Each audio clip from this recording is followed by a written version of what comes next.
Bring it on. Want some, get some. Can I get a hell yeah? Yes, I am a pirate. You have to go with the pirates because, of course, they have cannons and everything. It's a pirate's life for me. Be proud of who you are and what you are. You're a pirate. It is a first down. Pirates. Because when you're at East Carolina, you go for it every time. Or you don't coach at East Carolina, you don't come to East Carolina, you don't play at East Carolina with a weak heart. Write it. I think I've ever been in a building as loud as that was. It was deafening in there. We will get them on. I can promise you that. Painted purple all night long in Eastern North Carolina. You're watching The Sports Objective, the podcast for Pirates.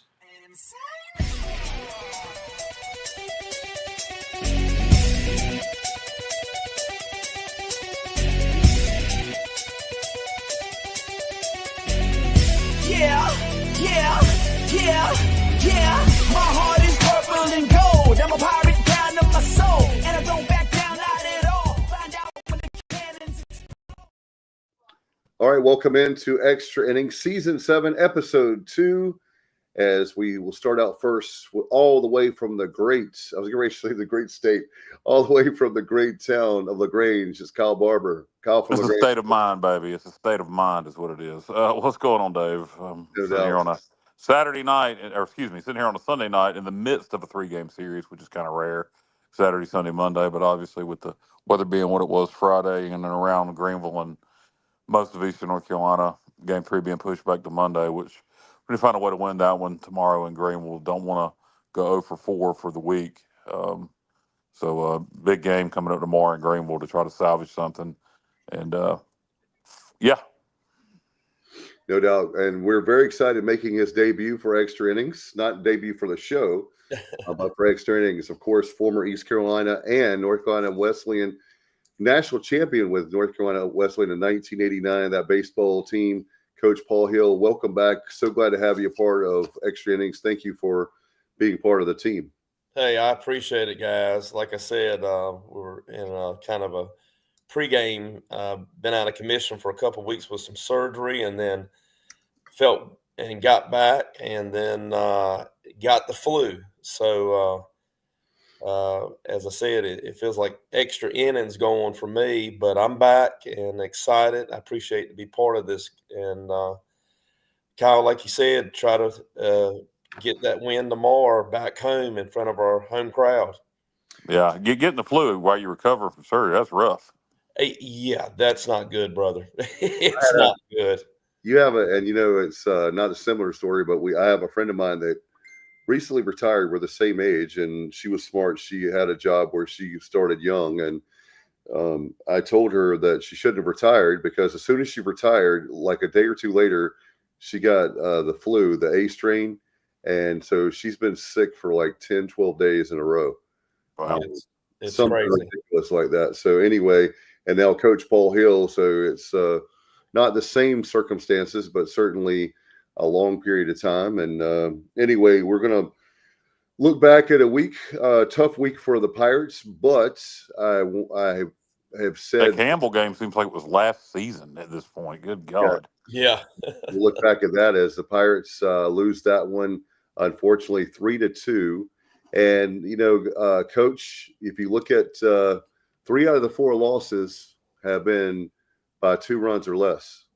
And so you look at that. And I know today, Kyle, I was telling Coach, we'll talk about that. Today's game, the first inning and the 8th inning, if you take those innings away, Pirates look really, really good. No excuses. I know Coach doesn't like, I'm talking about Cliff Godwin, and I'm sure probably Coach Hill too. I'm not a moral victories kind of guy, but I will say that I do believe there's a lot of talent on this team, and we told you guys that this is a team that's going to take time, but by May or June, look out. I really believe this team is going to be a regional team. I don't know beyond that, but one step at a time. And Coach, as well as I do, that I always talk about baseball being a marathon, not a sprint. It's such a rigorous schedule.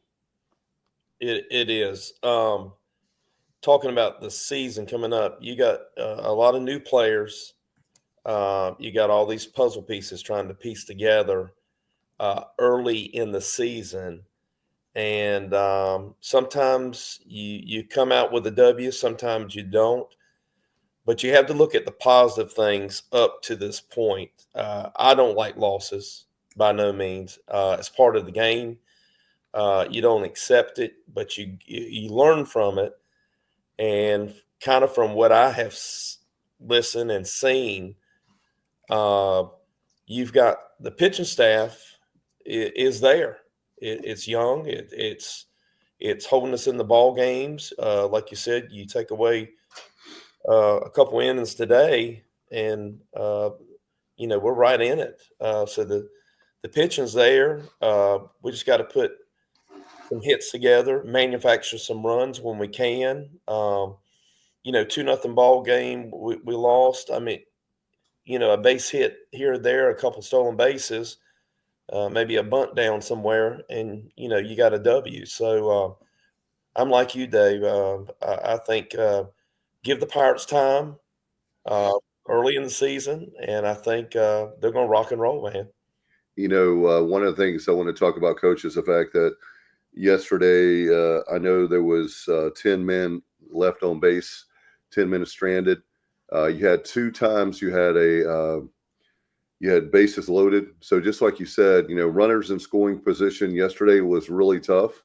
But we did, in fact, it's really hard for me when I see those 4 letters, RISP. It's like, what in the world is that acronym? Oh, yeah, that's right. Runners in scoring position. Every time I see that on the screen. Right. But that was a tough one. The other thing that I wanted to ask you about is yesterday and today, a lot of walks as a pitcher, because that can come back to haunt you. And then I know yesterday we also had a couple errors, and I'm not criticizing the team, but I'm just talking about these are things that my point to this whole thing is that these are things that can be corrected. They can be coached. Right. I think that if Kyle always talks about a team, look out for this team because we may start off slow or, like trying to figure out who we are, the identity of the team, the chemistry of the team. But these are things, these kids are working hard. Cliff Godwin, they're working hard in the classroom. They're working hard on the field. If there was a talent deficit, I would be very concerned. But my non-baseball eyes, I do love baseball, but you have more of the baseball eyes than I do. Just looking at what we have, I think we have a lot of talent. It's just trying to find who we are is where we are right now. Yeah, I agree. And he's trying and seeing what fits and giving these young players opportunities. When you come in, you're labeled as a freshman, but if you're a starter, you're not a freshman, you're a starter. Right. So, I mean, there's no label on there, freshman.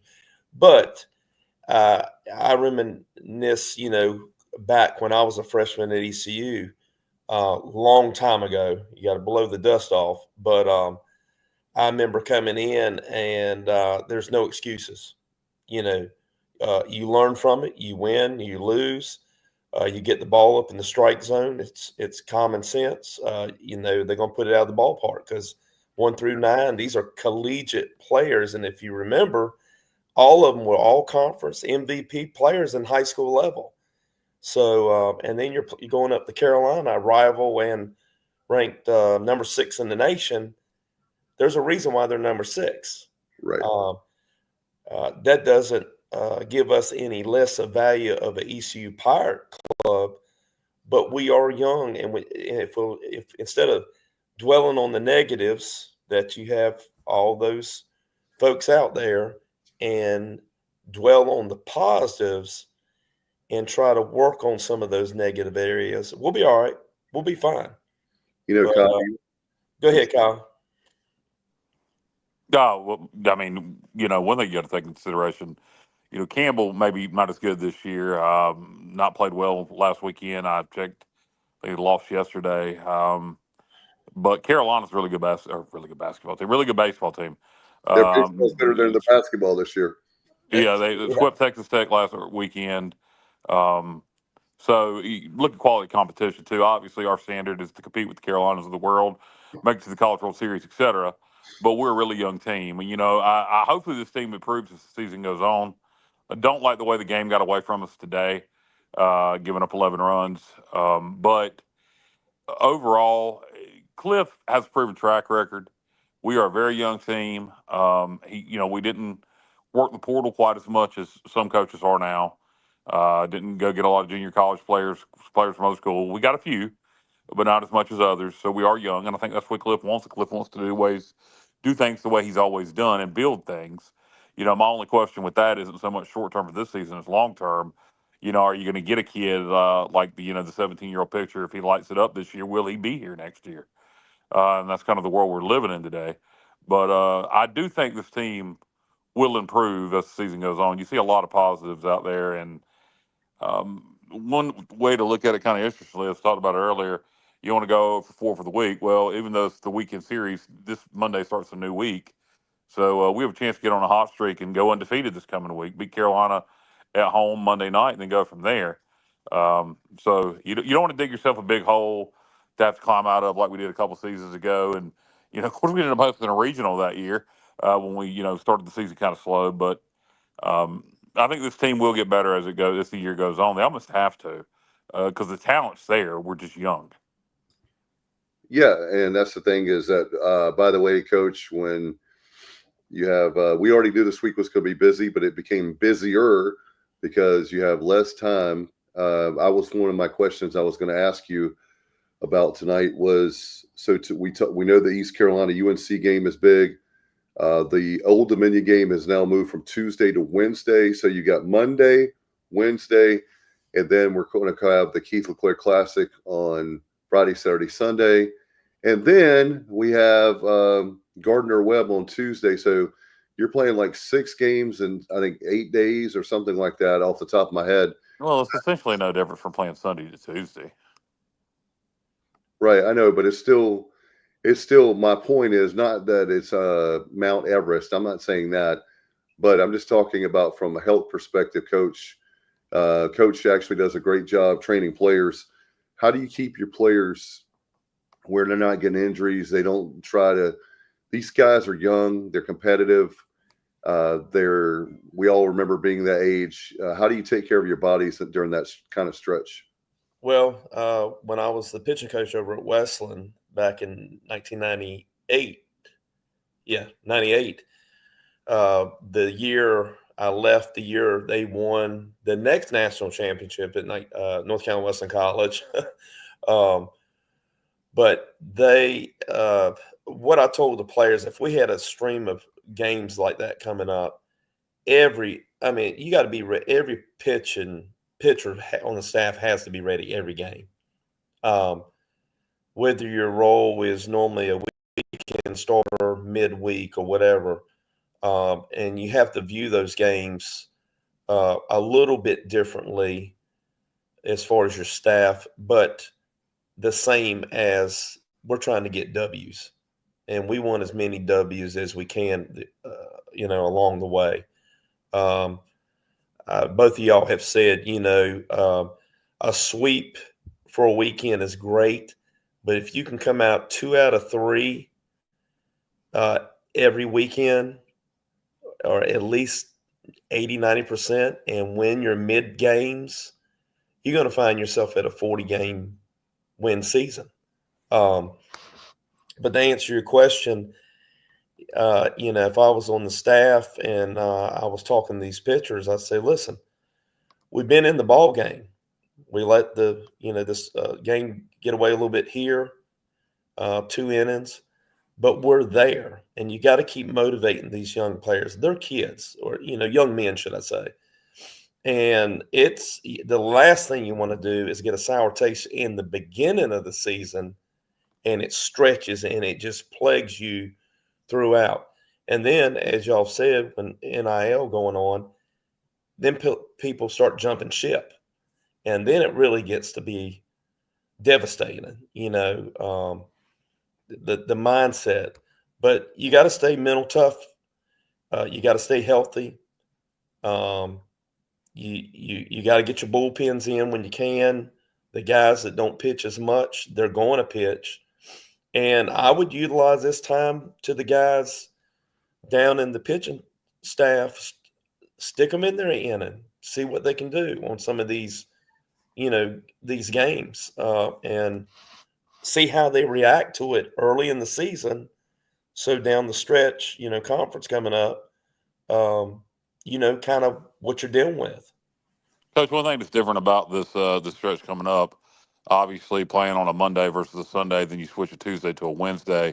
So from that aspect, it's the same amount of time. But what is different is you're going to play different teams every day. You're not playing a weekend series this weekend. You're playing a tournament.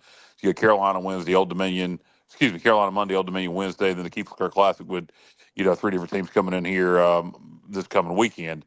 So you got 5 different teams over the span of the next 7 days. So from a coaching standpoint, how do you approach it from that aspect? Because when you're playing the same team on a weekend series, you kind of get settled into your opponent a little bit. You start to recognize tendencies, et cetera, how to pitch people. So how, from a coaching standpoint, is your preparation different playing 5 different teams in a week? Well, it's kind of tough because you don't know anything about them other than the Carolina game that you played on a neutral zone and then you played at their place. Now you're coming back at our place. The advantage is playing home, tomorrow and getting those guys pumped up. They're on our turf, guys. Hey, we were in the ball game 2-0 here, even though we, kicked the ball around a little bit on that today's game. We were right there other than those 2 innings. And, hey, let's pick up this win. Let's get it and then move on to the next.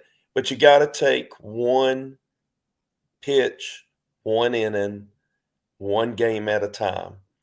That's a long stretch. Like you said, Kyle, 5 out of 7 days. It's no different. Like you said, you broke it down great.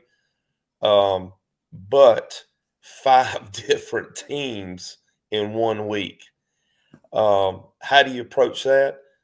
Well, you kind of get as much information about their team as you can, what they've done with other teams, beginning the season, which is early, and you kind of size up your pitching staff the best you can.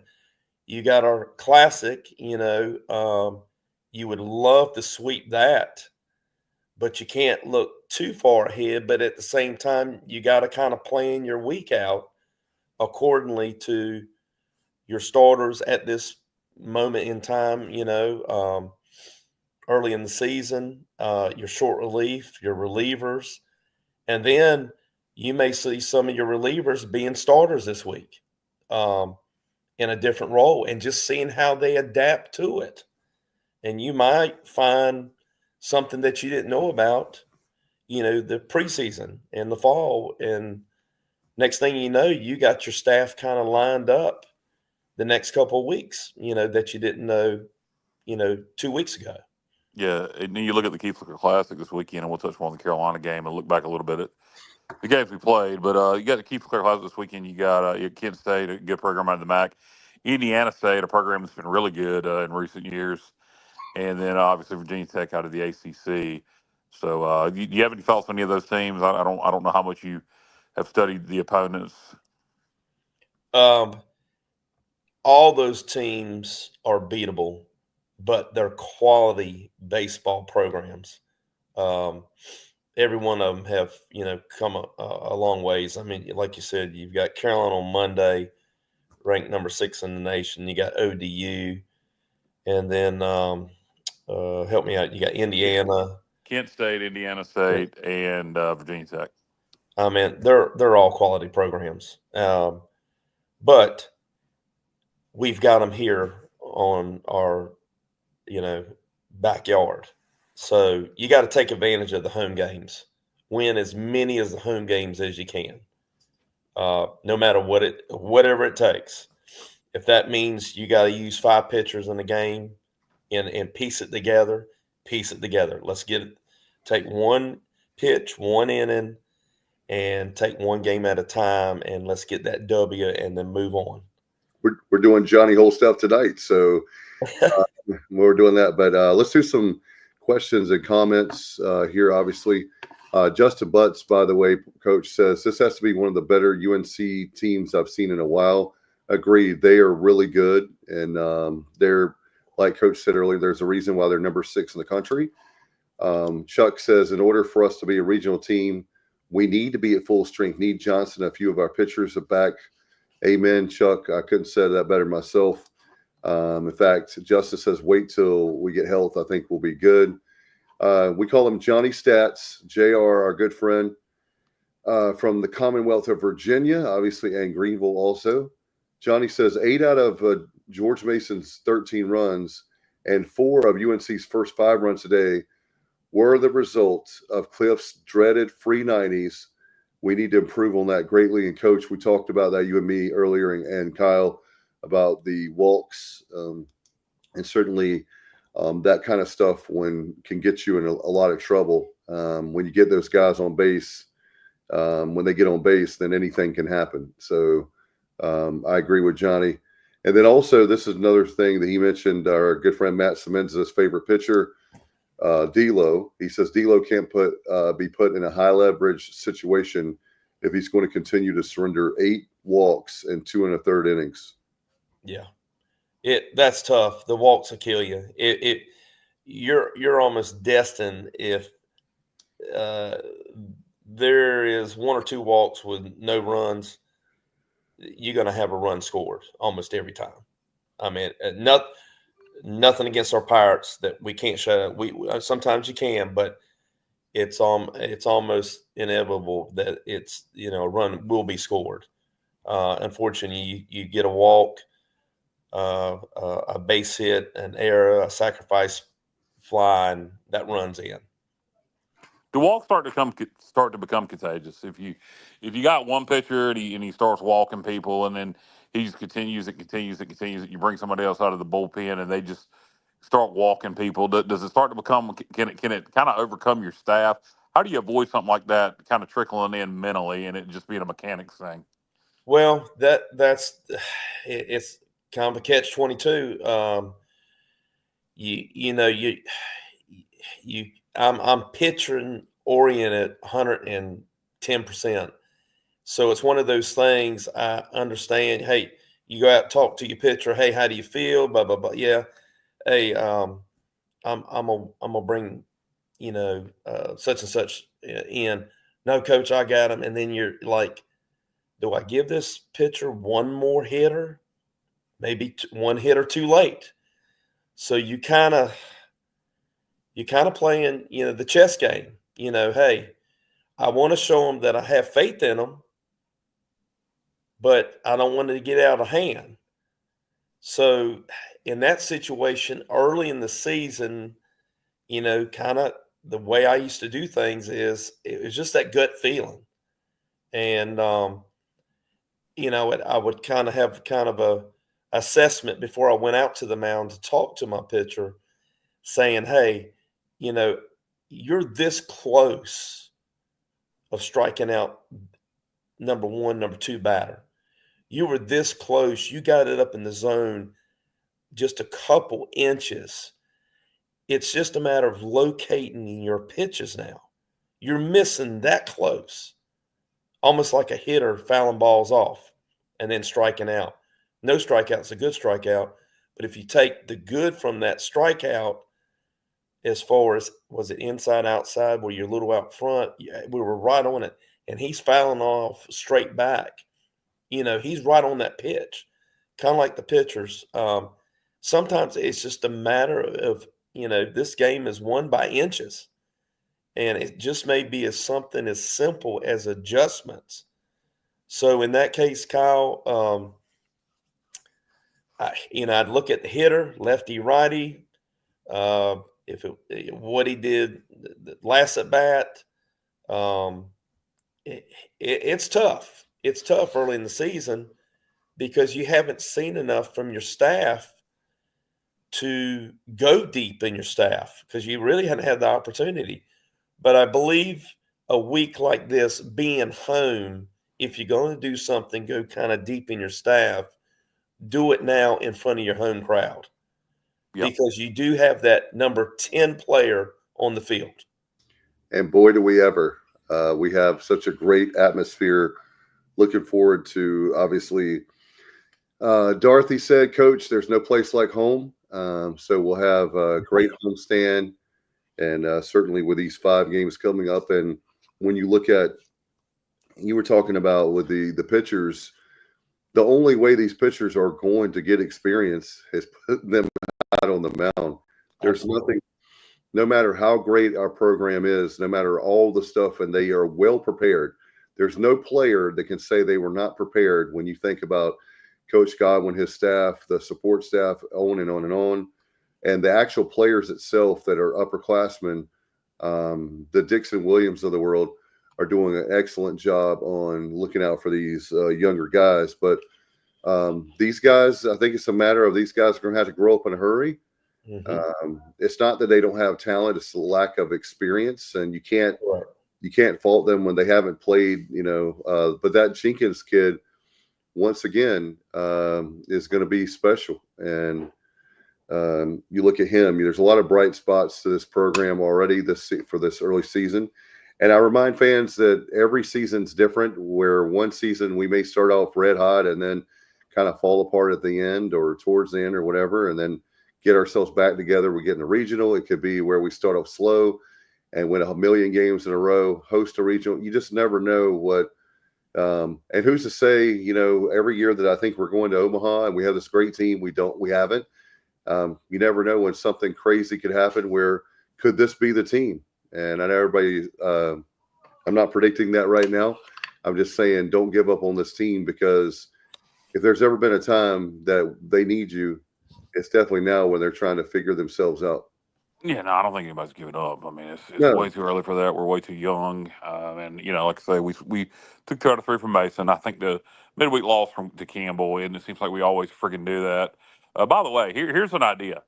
This is just I'm just brainstorming, and I'm not second guessing Cliff or anybody, but quit playing at Bowie's Creek for our first road trip every friggin' year, midweek. If every damn time we go down there and lose, quit doing it. Play them, move the game. Let's play here first, and then play there second. Yeah. I mean, it seems like we go down there every friggin' February and lose. Stop doing it. Change the schedule around. Anyway, quick little rant. But to tomorrow, Carolina, not for the season, because it's way too early to talk about confidence for the season. The season's way too long. This is baseball, not football. But how for early season confidence, as you move forward for the rest of the week, how big would getting a win tomorrow over Carolina be for such a young baseball team? It would set the tone for the week. It would set the tone for the week. A win tomorrow, a good win be great, but any win is great when you're in this situation. And it would set the tone for the week, guaranteed. It would set the tone. Yeah, I agree. I think if you lose it, you kind of you don't want to start panicking, but you almost at that point feel like you got to go 3-1 the rest of the week. But if you take care of business tomorrow, you still feel that way, but you feel that way with confidence versus panic. They just got to play loose. They got to play loose tomorrow. And, hey, we got number 6 Carolina team coming here. Throw away number 6. Throw away Carolina. They're on our home turf. We're back home. Let's give our fans a great game, and hopefully we got one more run more than they do in the 9th inning. And win that one. And I really think, Dave, it will set the tone for the whole week. I think this can be a really great week, or it can kind of be a seesaw week until next weekend, unfortunately. And Coach and Kyle, this could actually be one where, you have a walk-off. Can't you see that ball now left center field, and it's on Charles Boulevard? I mean, we win the game.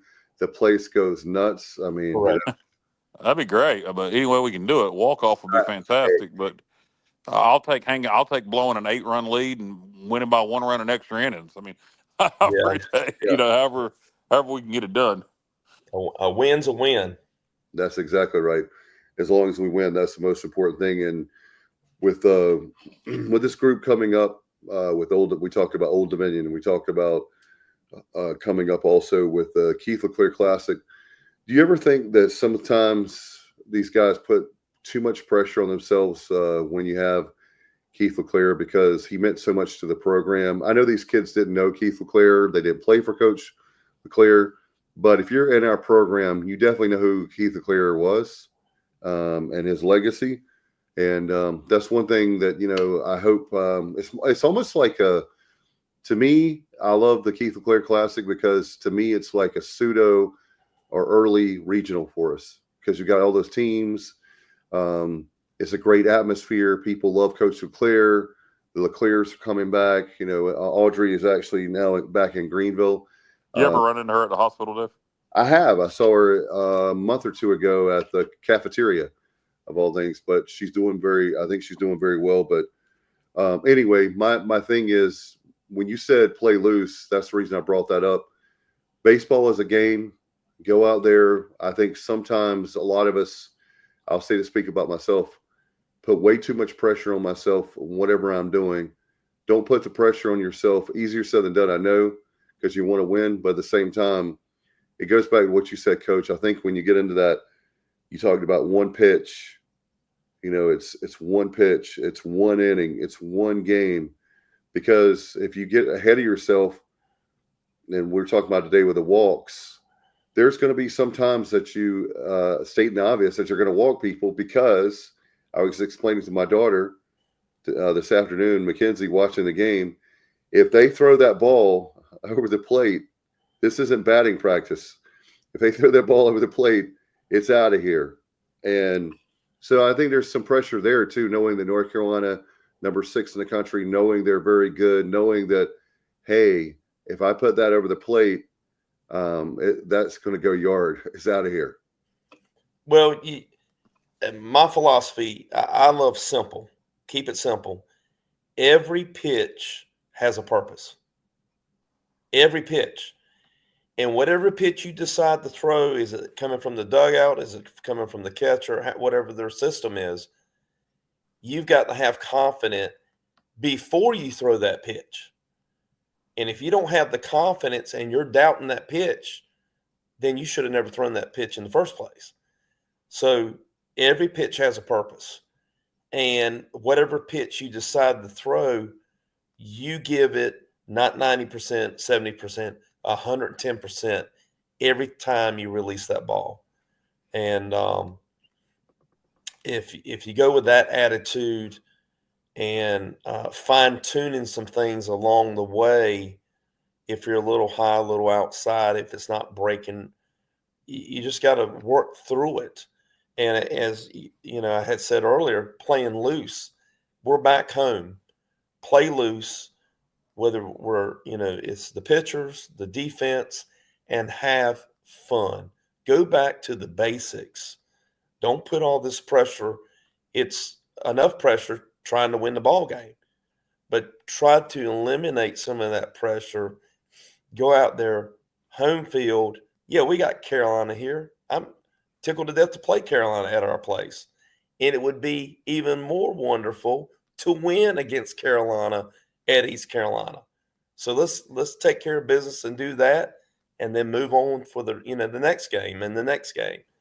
But trying to look, you got to do some planning ahead with your staff. I get it, but at the same time, you got to break it down and keep these pitchers motivated to go out there and do what they're supposed to be. And they've been doing a great job.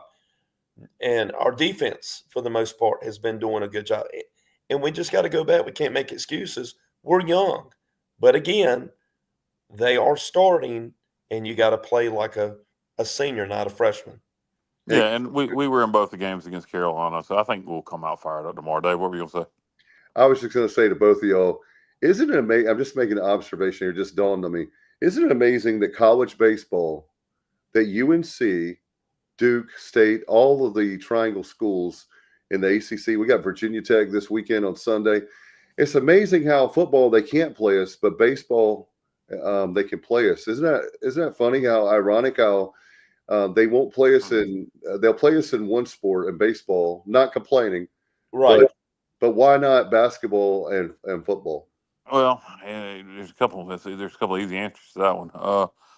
There's three answers to that. One, baseball. The schedule is kind of done year to year. It's not done long term like it is in football, and to an extent, basketball. Two, the TV money and the whole Power Four, formerly Power Five deal is starting to seep its way into baseball, but it hadn't completely taken over the game like it has football and basketball. And then the third answer is, in baseball, and again, this bullshit is with Power Four conferences will seep in more and more and more as it starts to creep into baseball, particularly during the NIL era. And you're going to have SEC teams, ACC teams, and Big Ten teams that care enough, and Big 12 teams. They're going to start pouring money into baseball, NIL, et cetera. It's going to start to change. But up to this point, when people look at East Carolina baseball, the NC States and UNCs, they pretty much look at it as even. Our program's just as good as their program. In football, they like to pretend they're better than us, even though it's complete nonsense. That's proven by the Military Bowl. And in basketball, they are better than us. So, but I do think that unfortunately, as more and more money starts to pour into this stuff, not anytime soon, but if there's not there's going to be a paradigm shift in college athletics as a whole at some point where I do think you're going to end up having that separation where you have the Big Ten and SEC, form 25 team leagues, and we're going to have 50 teams playing at the highest level in all sports. And I think at that point things will change. But I think that's your answer, Dave. It's why we play them in baseball, home and not basketball and football is because it's the biggest answer is baseball hasn't been as corrupted as football and basketball has at the Power Four level, and our baseball program's on the level of anybody. Correct. It is.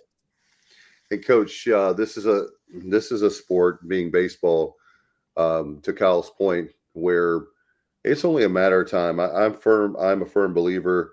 The people on the show call me blindly optimistic, but I'm a firm believer that we will win a national championship at East Carolina. I just don't know when. I don't know where we're going to Omaha. Don't pretend to be a talking head, even though we have a show at least once or twice a week. But with this show, our 7th season, by the way, we're no rookies, 8th season overall.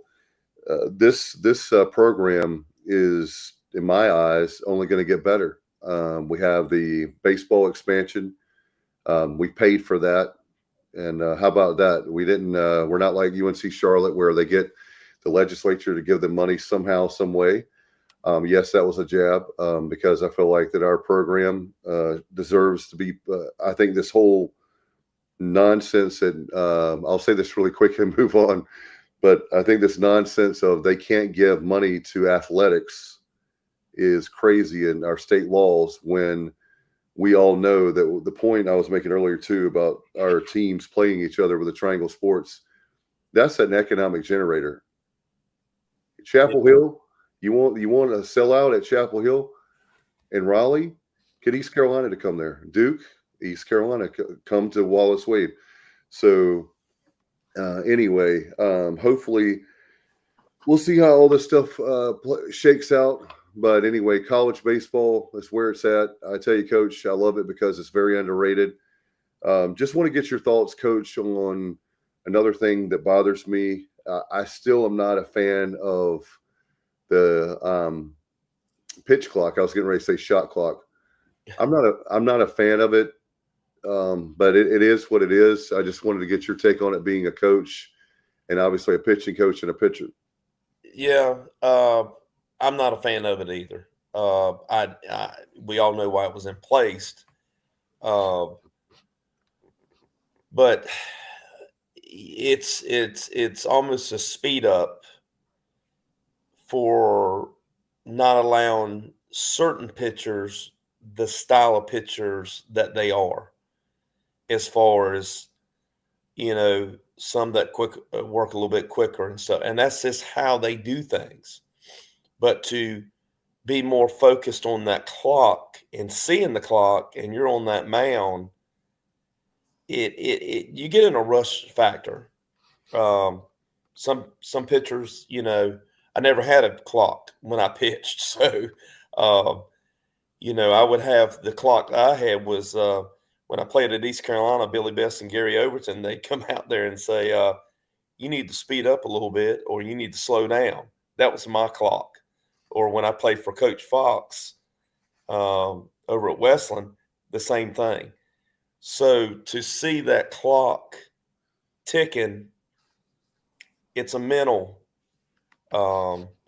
effect on the pitchers. I'm not saying it's all bad because it speeds up the game. It doesn't lag. Baseball is kind of a lag sport. It can kind of drag, but that's baseball. That's just the nature of the game. It's not fast paced like basketball, or back in the Dean Smith era, what he did. That's why the shot clock's been put in place. Exactly.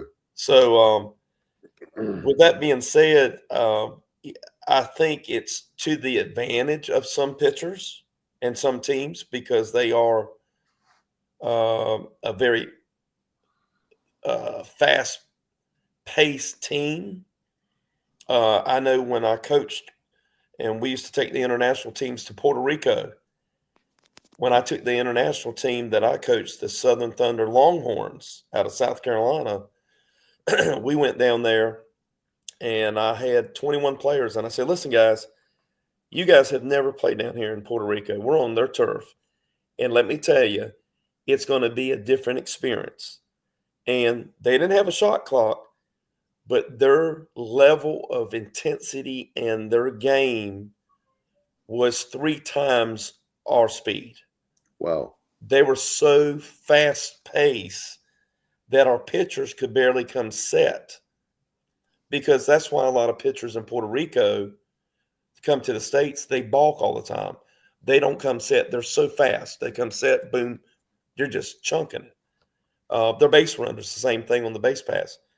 But getting back to the clock, I think it has advantage to some teams and some pitchers and a disadvantage to some pitchers and some teams. I really do. Yeah, and of course we know it was all done because ESPN tried to air more college baseball through, streaming and obviously on regular television also. Correct. Not something that was ever a concern, a couple years ago with baseball, and now it is, which is a good problem to have. I wish they'd come up with a different way to speed up the game. You talk about coaching in Puerto Rico. Just wanted to ask you in general. I listen to a lot of, love a lot of retro wrestling, listen to a lot of old pro wrestling podcasts, and Dutch Mantel booked in Puerto Rico a lot. Booked, if you're not a wrestling fan, means he ran a promotion in Puerto Rico. And he talks about how crazy the fans were down there, how the atmosphere was just so different than an American wrestling crowd. You had to watch because the fans would cut you. Obviously, baseball being completely different than professional wrestling. I'm sure the players weren't worried about being knifed. But were the crowds different? What were the baseball fans like in Puerto Rico? Their fans in Puerto Rico are so intense. I don't mean hateful. They welcome us, but they want to win, and it's almost in a good way. I don't mean this. Puerto Rico, that's my second family down there. They're dear friends of mine, and I'll have to get with you guys to get some of my dear friends, Paco Francisco and Santos and those guys on the show one time and be a little bit more in depth. They're related to Roberto Clemente. You would have a field day of an hour. You'd probably extend it to extra innings, 2 or 3 hours with a show with them. Don't give Dave any ideas, Coach. But to answer worked on speeding up the podcast. But to answer your question, it is a treat to play down in Puerto Rico because it's so intense. The atmosphere is electric. They love their sports so much. I didn't know this. You're talking about baseball. Do you know their number one sport is basketball? Did not know that. I do know they love baseball. I know there's a lot of baseball stadiums out there. In fact, Dutch Mantel talked about running wrestling shows in a lot of outdoor baseball stadiums. That's redundant. In a lot of baseball stadiums. So yeah, that's what kind of made me tie in the question. Him talking about how rowdy the crowd were, and you're kind of saying the same thing. Obviously, baseball being a different sport, or professional wrestling, whether you consider sport or not, but still the same intensity from the fans. The intensity and the love for their players. Yeah, they have so much pride in their Puerto Ricans. I don't know if you guys knew this, but for the past 2 years, Steffi and I have been the ambassadors for the Puerto Rico teams that come up here for the Little League Softball World Series. Yeah. And my Puerto Rico team got beat out by Mexico this past year. Uh-oh. So they called me up and say, hey, we didn't make it. And I said, I am so sorry. He says, but the Mexican head softball coach, would like for you to represent them as their ambassador. And I said, all right. But with open arms, Steffi and I, we always get them tours of the East Carolina campus and the East Carolina facility. We usually treat them to pizzas at Familia's restaurant over there on Fire Tower. We love doing that and supporting, the girls and stuff. But the Puerto Ricans, like any smaller country, or very intense. It's a treat. It's an honor to be playing over there. The first time I went there in Puerto Rico, we were in Guayama, Puerto Rico, and I was standing with a buddy of mine. His name is Jackie Conway from Ayden, North Carolina, where I live now. And he was one of my coaches. And we were standing on home plate in Puerto Rico. And he used to catch me at the American Legion team. And we were looking there. I said, Jackie, did you ever think we would be standing in Puerto Rico with baseball? And we were looking around, and he says, man, the atmosphere doesn't change. Player, coach, it doesn't matter. It's a treat. So just let me know when you want to do a Puerto Rican baseball segment, and I'll line it up with you guys. Sounds great. We can take a road trip to. We can go that to too. San Juan. We're gonna take a road trip to San Juan. Well, we're gonna go due south to Ponce, Salina, and Guayama. All right. Will you be our ambassador for TSO? Yeah. Steffi hasn't been to Puerto Rico, so she will be our advisor, I guess. Okay. All right. We'll let you hook that all up. Guys, we need to do the pitcher of the week. In fact, Johnny Robertson chiming in. Coach, he's going with Ethan Young. Ethan Young as pitcher of the week. So I'll tell you what, Johnny, this week we're going to be diplomatic, and we'll do our fan of the week pick with Johnny Robertson. He's going to go with Ethan Young. And our player of the week, PGX Gloves player of the week, is Keenan Bowman. So I'll tell you what, we'll go with Johnny's so good that, Coach, you can't go against Johnny's stats. So hey, those are two good ones. No doubt.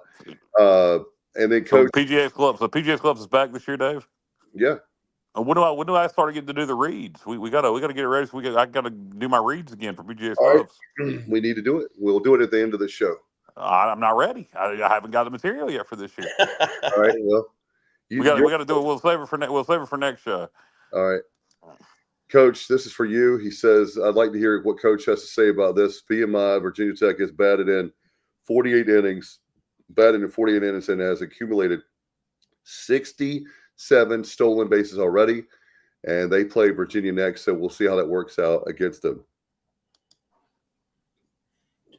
Well, there it goes where that pitching clock plays an effect. If you didn't have the clock, you could definitely slow that game down in that running game quite a bit. But with the clock, you've got that on their side. They're still in, how many bases was it? 60? 67. And 40, how many innings? 48. Say what now? Wow. Well, let That me doesn't even sound real. This is how I can come back with this. They haven't played East Carolina yet. How about that? There you go. Coach, keeping it real. I love it. I love it. No doubt. In fact, VMI has stole that many bases, or Virginia Tech? They said Virginia Tech. Is that? Oh, he's talking about. Is he talking about military? Virginia military? Let's read this. What did here goes to say about it? VMI has been. Is that Military Institute? Is that what he's talking about? VPI would be Virginia Tech. That's right. VMI is Virginia Military. Institute. So VMI is stealing bases like that. That is incredibly interesting. I know nothing about VMI's baseball program. I don't either. Except they play in the Big South. I mean, I guess they still play in the Big South. That's all I got on VMI. Well, it would go back to that clock. You would have to nowadays with the pitching clock, you would have to hold your runners on, quick pitch, mix it up as best you can. I mean, you got a set clock. So obviously they are utilizing that clock to their advantage very well. And again, we don't know who they played. We don't know the staff they've been running against, and nothing against them. Those stats are off the chain. Those are incredible stats. How about this, Coach? They've also drawn 75 walks. Wow. Yeah, so they must have a decent program then. Yeah. Well, competition in place, but still. Yeah, I'm about to look up VMI's baseball schedule here. All right. Just since we're talking about it. And Coach, you actually, I think you know this guy, a former pitcher for the Pirates, John White. Oh, yeah. He says, agree with Ethan Young. His first outing was a bit shaky, but his outings after that have been awesome. So you're a pitcher, Coach. John is a pitcher. So if y'all are saying that, I've got to go with the pitchers because that's your expertise. VMI is undefeated. They have played a 3-game series with Maryland Eastern Shore and a 3-game series with Coppin State. So not exactly the toughest competition in the world, but still very impressive. Very impressive to be doing that kind of stuff on the base pads. I don't care who you're playing. And also, it's VMI. I mean, level of competition. It's not like it's East Carolina playing Maryland Eastern Shore and Coppin State doing that. It's VMI playing Maryland Eastern Shore and Coppin State doing that. So very impressive. Well, very impressive early in the season to have those stats. That's very promising from the season to come. Yeah, yeah, exactly. And they should do well in their conference too. Absolutely. So they're undefeated and have like 4 guys with 10 stolen bases at VMI. Wow, they're going to blow some records away. They keep that up, no doubt. And it's not how you start; it's how you finish. So we'll see how that works out, Coach. One question I have for you is I was thinking about I'm itching to go down to Florida. My oldest nephew is a Disney intern right now, but also not only to see him, but spring training. And so that the reason I bring that up, do you have any good spring training stories as a fan, as a player, anything that maybe a celebrity or anything that you could tell us about that would interest the listeners and viewers? Well, me personally, when we were down there for spring training, I was located at Cocoa Beach, Florida. Oh yeah. That facility down there, let me see, 4 decades ago. Okay. It's a great experience. I've had an opportunity as a player, coach, and fan to go to some spring training camps, games, and it's really a treat because you get a chance to really see some of the top-notch superstars and superstars to be that haven't even began their journey as a ball player, and to see them in their element and getting some good workouts and reps and innings and stuff, and sometimes diamond in the rough. I kind of use the analogy is all my players back when I coached were diamonds. They wouldn't be on the team if they were not at some capacity going to be able to help us and produce. But it is the coaching staff and the players' job to shine them up, cut them just right, piece them, and fit them together where need be that best helps the team for that season. Although throughout the season, things do change. Your role, if you're talking about pitching, it may be short relief, and next thing you know, you're a starter, or you were a starter and you're better utilized as a stopper. So down in spring training camp, it's kind of a relaxed atmosphere to a certain degree, but you're trying to earn a spot on that roster, and not only a spot, a starting spot. And then once you earn that starting spot, you got to maintain that spot throughout the season, right, week in and week out. So a lot of fond memories, as a fan, as a coach, and as a player, down in any of the training camp, any training camp you get a chance to go down there. Boardwalk on Baseball in Orlando, back in the day. Been to several of those throughout. Coach, this is something that I knew about, but I totally forgot. Thank you, John. As always, you're another great guy with stats. And Kyle, I don't know if you or Coach know this, but Maryland Eastern Shore broke a 54-game losing streak this past week, which sounds crazy to me as well. How do you lose 54 games in a row? You suck. You stick to basketball at that college. Yeah, no kidding. 54 games in a row. That is unbelievable. Yikes. How do you lose it? I'm assuming they got a new head coach this year. Yeah. That's bad. I do remember them having a good basketball team when when Dave Odom's boy was there. And that school that upset UVA 16-1 when that Maryland, or was that no? Was that Maryland Eastern Shore? Or was that Maryland at Baltimore or some crap? Do you remember what I'm talking about, Dave? I know. Yeah. Yeah, it was UBMC or something like that. I believe. University of Maryland, Baltimore County. Or Lane Odom, the Labradors. Yes, correct. Yeah. Yeah, it's UMBC. Thank you, John. I thought that was the case. Okay, so different school. Okay, yeah. Maryland, Baltimore County. Yeah, so that can you imagine? I don't want to imagine, but can you imagine the fans if we lost 54 straight in baseball? Oh, yeah. Oh, that would never. I mean, that would be nobody would survive that. It would be a change. About 25 straight, there'd be a change. Somebody would be gone mid-season. Yeah. Well, I'm glad those young men finally broke that streak. They set a record for that too.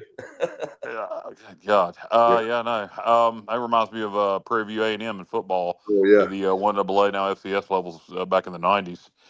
But longest losing streak in the history of football. I think like 9 seasons without a win. Jeez. But anyway, you talked about UMBC, which makes me think of basketball, and we'll touch on this, and then that'll, I guess, we'll start wrapping it up. But Pirates with a big win today over UTSA, put up 96 points.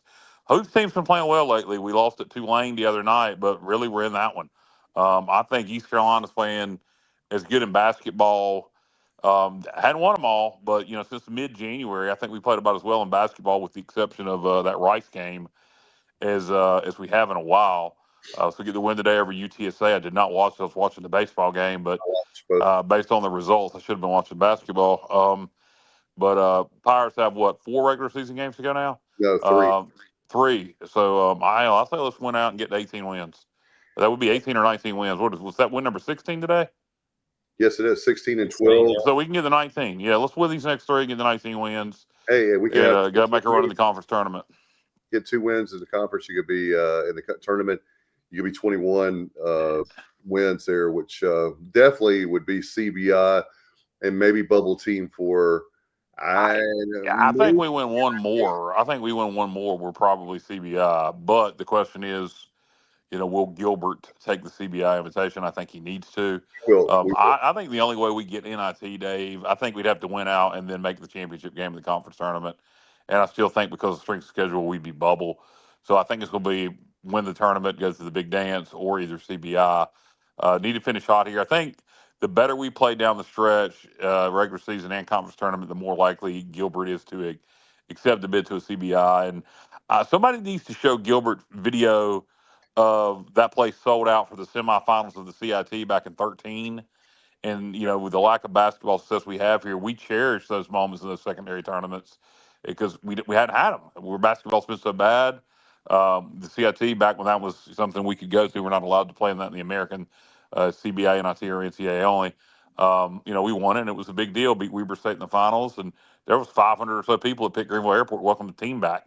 So I hope that's something Gilbert realizes, that while it is a secondary tournament, even to the NIT, having the opportunity to play in the CBI while some teams scoff at it, I go back to Butler. That kind of put Butler on their run. They won the CBI. The next year they lost to Duke in the Final Four. So sometimes those tournaments can really propel you if you go play well in them and win them. Well, also to play past your regular season and conference, as a recruiting standpoint, right, Coach? It's huge. It's huge, no doubt, and also the fact that, like Kyle said, we got to show love to basketball.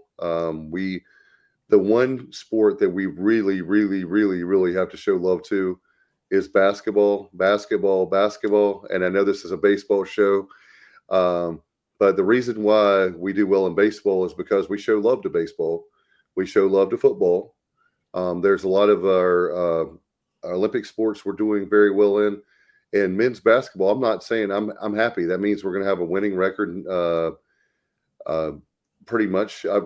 I guess if we lost out and we lost in the tournament, we wouldn't. But but let's just say I'm confident that we're going to have a winning record, and that's a big deal. And we have 8 wins in American. I know it's not the same teams, but it's the most wins we've had ever in the conference. That's another thing we can hang our hat on.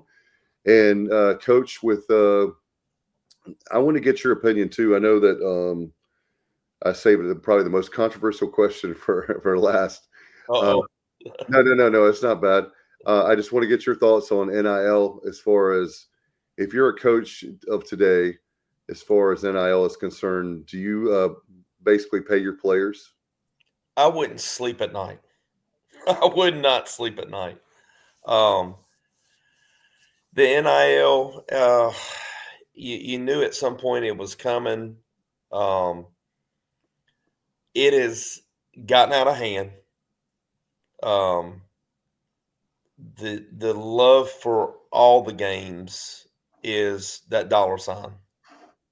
And it's sad because our young players, and I'm talking across the board, in some cases don't even have the opportunity to look at the next level. It's almost speeding us up, fast forwarding us, and they can't even enjoy their college years. The coaches are headaches and migraines every night, sleeping with one eye open, one eye closed, not knowing from day to day who's going to stay, who's going to leave. That part is sad for our sports, college athletics. Coach, I do agree. Without our players, there's no fans, and without our fans, we have no revenue. So something's got to give. It has gotten out of hand. And you just said a key word, revenue. Yep. It has gotten out of hand.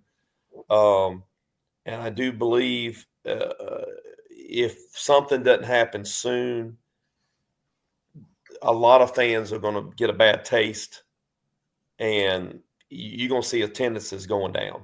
Well, what needs to happen, and you said the word revenue. Revenue sharing begins in July.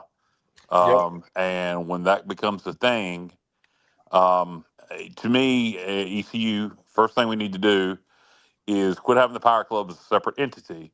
Fold the Pirate Club into the athletic department. So all Pirate Club donations count towards what? Revenue. Then you can have revenue sharing. Then you can do away with the collective. So Grandpa Joe, who don't want to play them players, but gives to the Pirate Club, will just be given to the Pirate Club, and then he'll be participating in revenue sharing versus NIL. NIL, as it stands, needs to go away when revenue sharing becomes a thing. And what NIL was supposed to be is what it needs to be. If you are good enough as a young man to go get a deal from Nike, or go get a deal from Greenville Toyota, or go get a deal from Mayflower Seafood or McDonald's, or pick it local or national, you can go out and make that money. Otherwise, you're getting paid what your institute can pay you. But asking Kyle and Dave and you and everybody else to foot the bill for players, it gets old after a while. And I give the NIL. I'm a member of Team Boneyard. I give to the Pirate Club. I buy season tickets. You're going to bleed the well dry. You're asking people for too much. They're beating down the same doors over and over. The same people they're asking for to give the NIL, the same people they're asking for Pirate Club. So the first thing we need to do at our university when revenue sharing becomes a thing is July is make the Pirate Club part of the athletic department. So you make one donation and it goes to revenue sharing, because I think that's what all these schools are going to do. I think collectives are going to go away once revenue sharing becomes a thing. And I hope they do, because and another thing that needs to happen, these players, coaches have to sign contracts. Okay. So if you're making above, let's say there's a team minimum once revenue sharing begins. If you're making above that team minimum, you should have to sign a 2-year contract. And if you want to transfer to somewhere else, you have to pay a exit fee. You have to buy your contract out, or where you're going has to give you the money to do so. This is, if you're going to, if you want to be careful what you ask for. You want to be treated like an employee. If you want to get paid, you're going to get treated like an employee. And they need to start having to sign contracts. At this point, I'll use football for example. Rajay Harris. Rajay is going to be kind of the last of a dying breed, at least for the short term, where he was at a school for 4 or 5 years. And he went down, having his best year as a senior in the Military Bowl. When he looks back, I'm a Pirate.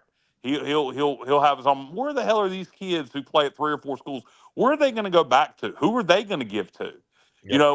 What are they going to call home?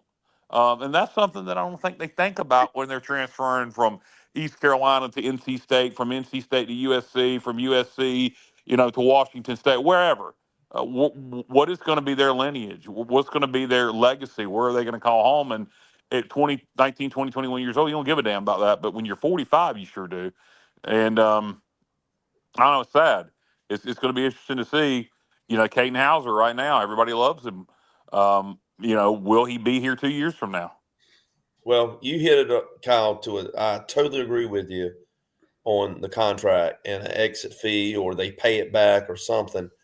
It's out of control. Definitely. It is out of control right now. They are not professional athletes. I mean, that's why we have MLB, right, or the Frontier Land, the Independent League, or something like that. Looking forward to speaking of Frontier. Not to change the subject, but looking forward to seeing the bird dogs. Yep. Look forward to those other items out there past the college ranks. Right. That's why you're playing the college ranks, to get to that next level. And don't get me wrong, I agree with some type of revenue distribution among the players. I agree with that, but there's got to be a across the board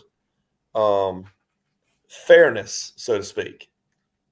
And by the way, and that's what I think. If you do away, if you could roll your athletic, once revenue sharing clubs, you roll your booster clubs into your athletic department instead of having a separate entity that's part of your revenue sharing.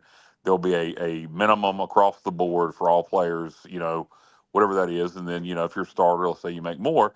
And then if you're good enough to go get a real NIL deal, which is what it was supposed to be to begin with, where you're legitimately signing a contract with somebody to do something, to advertise for them, et cetera, then great. Otherwise, you're getting paid whatever revenue sharing you can get. But right now, what they're calling NIL deals aren't a bit more NIL deals than a man in the moon. You're basically doing what SMU did. What they got the death penalty for. It's no coincidence SMU hasn't been good in football until this came out. They can pay players again. SMU is the only school in the world that went, yes, we can pay players again. Yeah. Right. And suddenly they're in the ACC. So anyway. Hey, Coach, look at speaking of the ACC. We were talking about NIL. One of former basketball player for the Pirates, Brandon Johnson, goes to an absolute train wreck of Miami. Jim Larinaga resigns. I mean, look at Kyle. I know you're not a basketball guy, but you are a smart individual, smart dude. They are 2-14 in the ACC, 6 wins, 21 losses in basketball. And they've just had a lot of problems with – I think they've had a lot of problems with – just because here's another thing I want to mention too. Look at Florida State in football. I mean, they had one of the most expensive rosters out there, and they were the drizzling chips this year. So, yeah, I mean, lots of times spending that money pays off, but sometimes it's a gamble. And in the case of Miami, they lost their head coach, lawsuits are being threatened, all that kind of stuff. They're horrible. And then look at Florida State football this year. John White. I think it should go back to I didn't mean to cut you off, but let me just throw this in there. Okay. Production. If you produce as well as a head coach of any team, hey, if you have, if you want to set standards, if you have a 40-win baseball season, no matter what program it is, you get X amount of dollars. The players get a XYZ. If you win the that's not allowed right now, Coach. If they can't be incentivized, I agree with you. I think that would be a great way to do it. Yes. Yep. And it's across the board. Now, if you and all three of us are on the same team, we're playing at East Carolina, whatever sport it may be, take your pick. I'll be on the bench. Girls volleyball. But we're revenue shared across the board. But Kyle goes out there and gets a deal with Nike. I'm over here trying to, scramble to get a deal with, Circle K or something, and you're over here sitting the bench, but you get a deal with somebody else. That's entirely different. That's entirely different. There should be a limit on that. Maybe so. I don't know how you control that because it's a different entity. But as far as shared revenue for any team, I think all players should get paid the same. Starters, or maybe starters should get paid a little bit more. I don't know how. Right now, it's so out of control. You would have to bring it back, put it on the table, and see what is fair. What I would do if it were me, and I'll use football as an example because it's what it's what I'm most passionate about. I would do across the board, if you're not a starter, the same. And then my starters would make more based on position. Your quarterback needs to be in football needs to be the most high-paid guy on your team. Your starting quarterback, and then after that, it would be my starting offensive lineman, my starting defensive lineman, my receivers, so and so. But there would be a level. You would know if you're coming to East Carolina and your quarterback, you're going to get paid the most. If you're an offensive lineman, you're going to get paid the most. If you're a receiver, you see what I'm saying? You would know coming in, and you would know if you're a starter, this is what you're going to make. Right. And if you break into that starting position, you get a little upcharge, a raise or whatever. Merits, you may be on a merit program or however you want to, characterize it. But right now, it's totally out of control. It's the Wild West. Yeah, it's and I don't blame the college players. Hey, I can go over here and get paid 4 times what I'm getting paid here.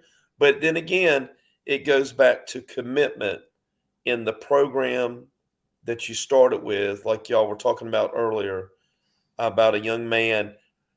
In 4 years, he played at 4 different schools. Or there's no commitment anymore, and we're losing sight of what college athletics are. It's not It is a business now, but it wasn't before. Not when I came along. It was college athletics. And I had a heck of a time. I've got all the memories in the world. I am very fortunate and blessed that I played on a 1989 national championship. There is no money that can buy that from me whatsoever. that means more to me than any dollar sign. Yeah, and I think the best example of money kind of, guys let money ruin this things for them. I'll use an example close to home. Dontavius Nash for the football team gets the game-sealing interception in the Military Bowl against NC State, then goes and acts a complete fool in the locker room, raising hell, cussing about how he's going to get MF and paid and everything else in front of Coach Harrell's kids and his wife Jessie and several other people that were in the locker room celebrating the bowl win. And he was told to hit the portal the next day, and he's still in the portal. Right. If he'd have just kept his mouth closed and been humble about it, because he's not really good enough to get paid, he would have gotten paid. He would have been sitting there. He would have been sitting there with Rajay signing autographs, making money the way NIL should be, off your merit, off of what you did. Rajay probably made more damn money from December through February signing autographs and making appearances than he had his whole career. And Nash would have been sitting right there with him, signing an autograph of him making that interception. Yeah. But he let his ego get in the way, and right now he's not even a Division I player.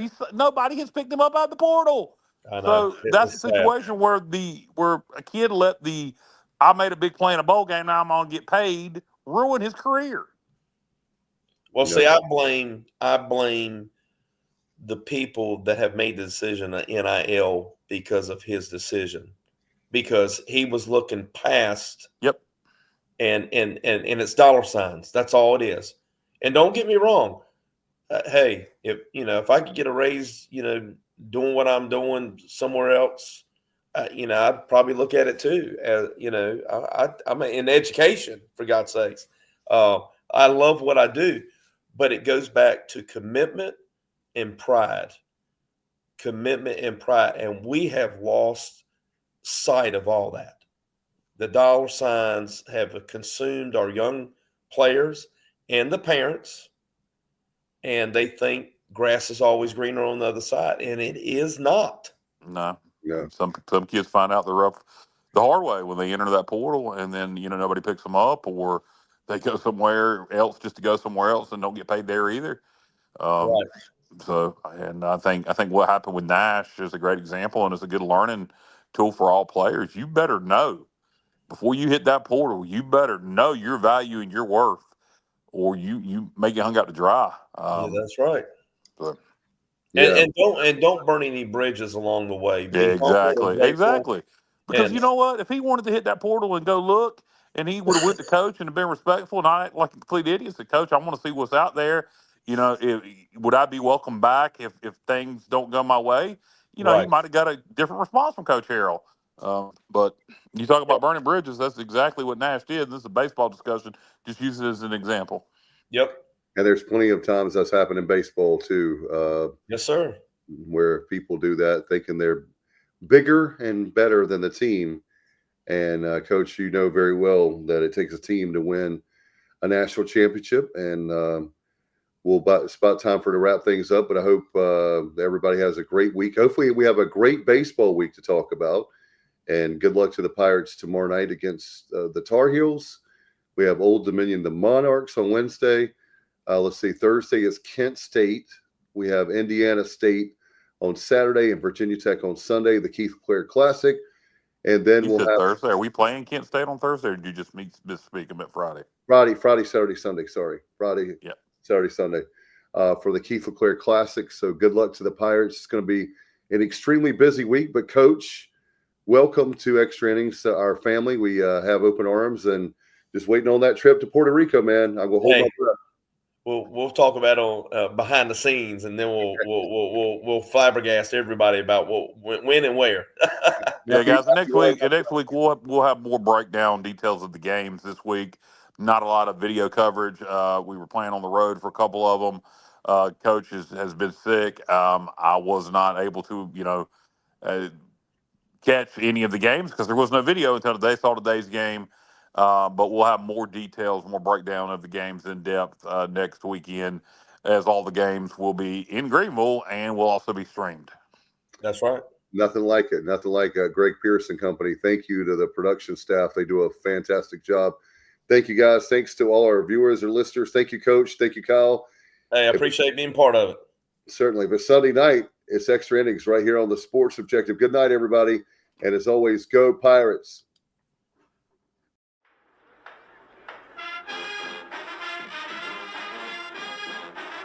You're watching the Sports Objective, the podcast for Pirates.